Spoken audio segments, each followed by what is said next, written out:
কাওয়ার যাত্রায় যেতে চেয়ে ছাত্রের ছুটির আবেদন বাতিল শিক্ষকের। সেই অপরাধে উত্তরপ্রদেশের সরকারি স্কুলের শিক্ষককে শাস্তি। ক্ষমা চাওয়ার পরেও মন্দিরের মেঝেতে নাক ঘষতে বাধ্য করা হয়।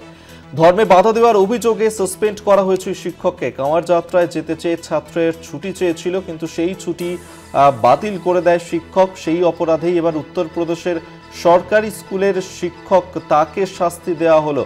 ক্ষমা চাওয়ার পরেও মন্দিরের মেঝেতে নাক ঘষতে বাধ্য করা হয় তাকে। আর এই ঘটনাই ঘটেছে উত্তরপ্রদেশে। ধর্মে বাধা দেওয়ার অভিযোগে সাসপেন্ড করা হয়েছে ওই শিক্ষককে।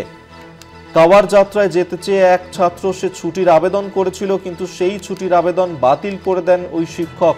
যার কারণেই উত্তরপ্রদেশের সরকারি স্কুলের ওই শিক্ষক, তাকে ক্ষমা চাইতে বাধ্য করা হলো এবং শাস্তি হিসেবে তাকে মেঝেতে নাক ঘষতে বাধ্য করা হয়েছে। ধর্মে বাধা দেওয়ার অভিযোগে সাসপেন্ড করা হয়েছে ওই শিক্ষককে।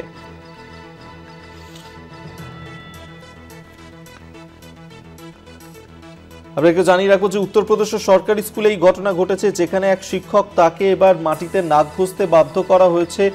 কারণ এক ছাত্র সে কাওয়ার যাত্রায় যেতে চেয়ে ছুটি চেয়েছিল, কিন্তু সেই ছুটির আবেদন মঞ্জুর করেনি ওই শিক্ষক। যার কারণে ধর্মে বাধা দেওয়ার অভিযোগে সাসপেন্ড করা হয়েছে ওই উত্তরপ্রদেশের সরকারি স্কুলের শিক্ষককে।